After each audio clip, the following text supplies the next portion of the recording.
Pukulan pamungkas Kaiju nomor 8 berhasil mendarat telak ke organ inti Daikaiju era Meireki. Teriakan super keras pun melengking ke seisi medan pertarungan. Tapi apakah ini jadi tanda kalau Kaiju Meireki telah kalah?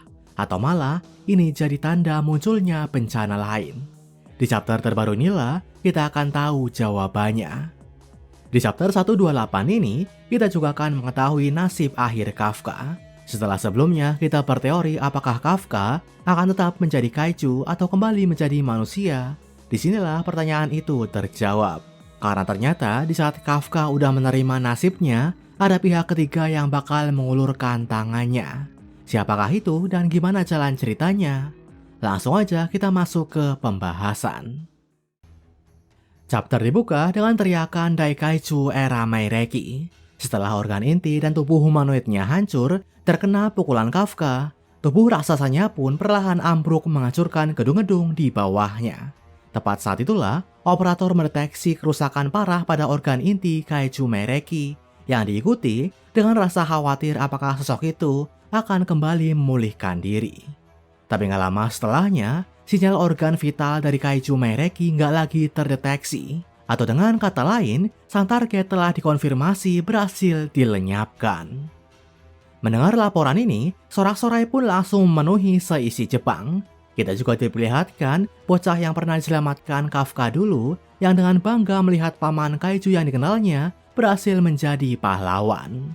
Gak hanya Kaiju Meireki, para kaiju lain yang terbangkit lewat kekuatan teriakannya juga ikut ambruk dan kehilangan sinyal organ inti. Dengan beginilah, bencana kaiju yang didalangi oleh Kaiju nomor 9 dan dilanjutkan oleh Kaiju Meireki bersama kaiju lain di seluruh penjuru Jepang dinyatakan berakhir. Jadi ancaman umat manusia itu berhasil dikalahkan oleh pasukan pertahanan Jepang. Tapi di tengah euforia ini, kekhawatiran sempat terjadi saat Mina mulai mencari keberadaan Kafka. Lewat teropong Keraunos, Mina pun melihat Kafka yang ternyata ambruk setelah mengirim pukulannya. Jadi dengan raut wajah khawatir, Mina pun langsung berteriak memanggil Kafka lewat alat komunikasi. Menyadari ada yang aneh, para personil lain juga mulai ikut memanggil Kafka. Sampai kita pun diperlihatkan dari dekat kondisi tubuh Kaiju nomor 8 yang perlahan seakan mulai memudar.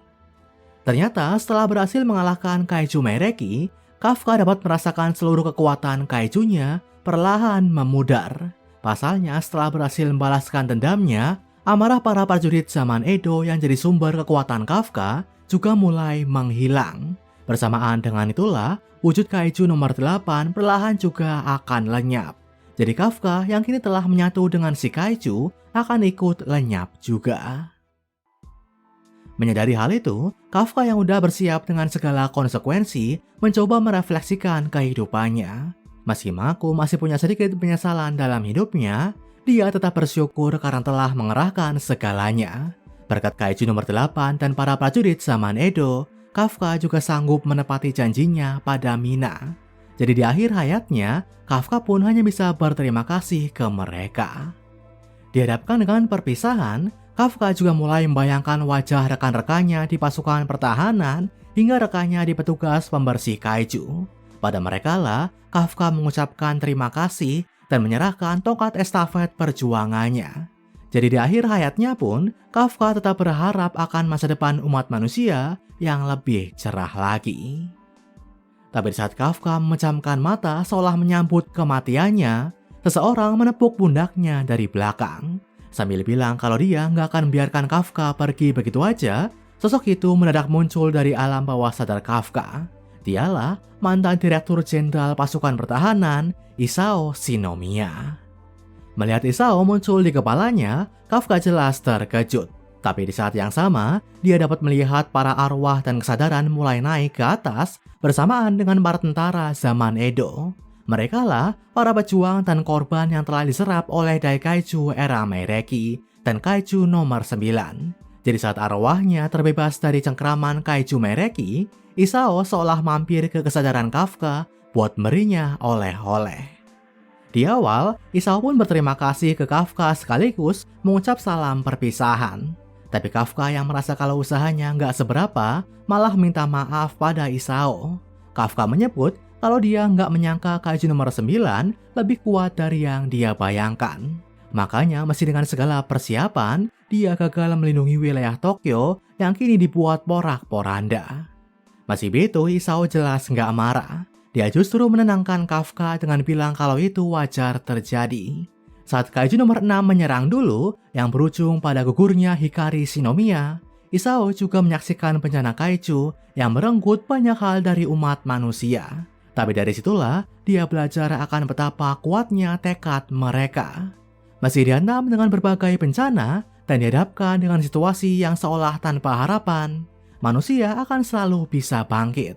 Bahkan dari kesengsaraan itulah mereka akan belajar dan beradaptasi. Dan tiap kali mereka melampaui semua itu, dunia yang lebih kuat akan tercipta. Jadi meski saat ini Tokyo dibuat hancur lebur, Isao yakin kalau umat manusia akan bisa melampauinya dan bangkit kembali.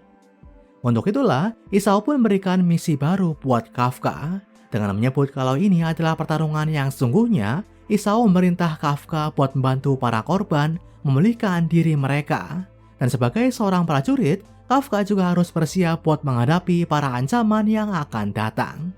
Itulah misi terakhir dari Isao yang akan menjemput ajalnya. Mendengar amanah penuh harapan itu, Kafka pun hanya bisa menundukkan kepalanya. Sampai dia menjelaskan kalau ajalnya juga nggak lama lagi. Kafka bilang kalau jantungnya telah diubah menjadi inti Kaiju. Jadi dengan lenyapnya Kaiju nomor 8, bakal lenyap pula lah dirinya. Tapi Isao ternyata punya solusi. Setelah menyuruh Kafka berbalik menghadapnya, Isao mendadak mengirim tinjunya menembus dada Kafka. Sembari bilang kalau dia udah nggak membutuhkannya lagi, Isao seolah memberikan sesuatu ke Kafka. Inilah oleh-oleh yang bakal membuat Kafka bisa terus bertahan hidup. Isao memberikan jantungnya ke Kafka. Begitu mendapatkan jantung yang baru, Kafka pun seolah terusir dari dunia di mana para arwah akan naik ke atas. Jadi saat kesadaran Kafka di dunia itu melemah, Isao pun pamit dan menyuruh Kafka buat melindungi semuanya, terutama Kikoru.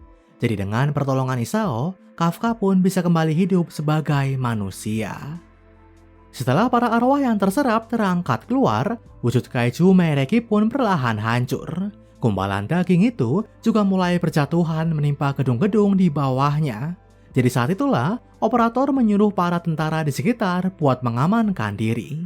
Tapi melihat tubuh Kaiju Kafka terjatuh dari atas, Reno malah mendekat dan berhasil menangkapnya. Bersama Kikoru yang juga mendekat, mereka pun terus memanggil nama Kafka.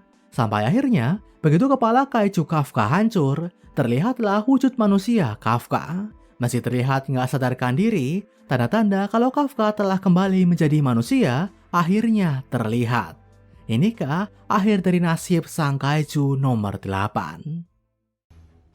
Itu dia chapter 128 manga Kaiju nomor 8. Sebuah chapter yang mengakhiri pertarungan melawan Daikaiju era Meireki.